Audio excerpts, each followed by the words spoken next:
राजा की प्रेरणादायक हिंदी कहानी स्मॉल स्टोरी इन हिंदी।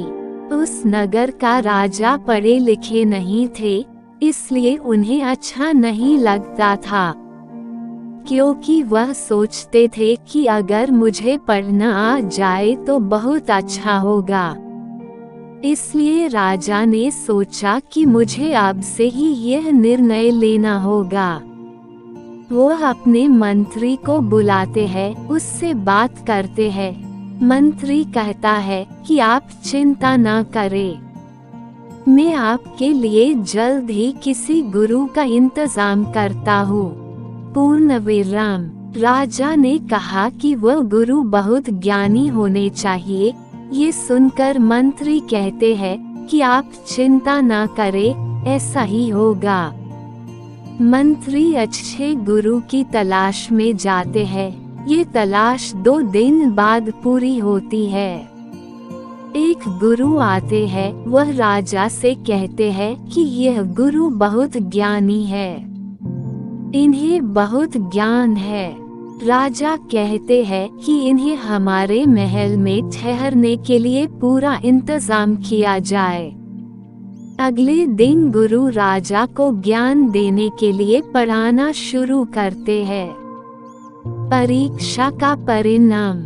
जब 1 महीना बीत जाता है, राजा को कोई भी ज्ञान नहीं मिल रहा था। वह परेशान थे, क्योंकि गुरु तो उन्हें पढ़ा रहे थे, मगर उन्हें कुछ भी नहीं आ रहा था। पूर्ण विराम। राजा ये बात गुरु से नहीं पूछ सकते थे, क्योंकि वह बहुत ज्ञानी थे। राजा ने ये बात अपनी पत्नी को बताई थी। उसके बाद पत्नी ने कहा कि यह बात आपको गुरु ही बता सकते हैं कि ऐसा क्यों हो रहा है।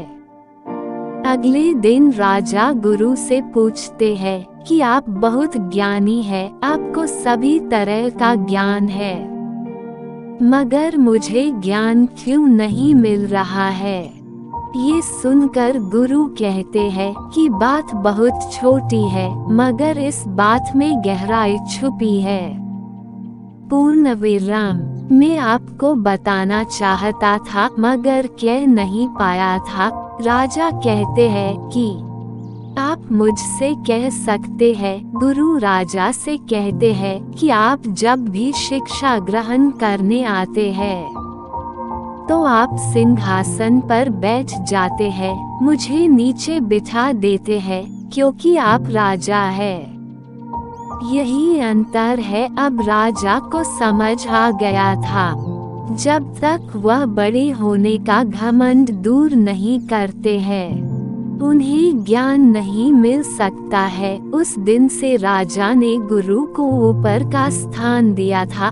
अब राजा को सब कुछ धीरे धीरे आने लगता है, क्योंकि उन्हें अब पता चल गया है जीवन में घमंड नहीं करना चाहिए।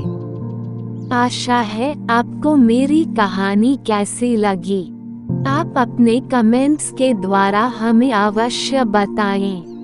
ये कहानी पसंद आने पर लाइक और शेयर करें। ऐसी ही और स्टोरी इन हिंदी पढ़ने के लिए हमें सब्सक्राइब कर लें। थैंक्स।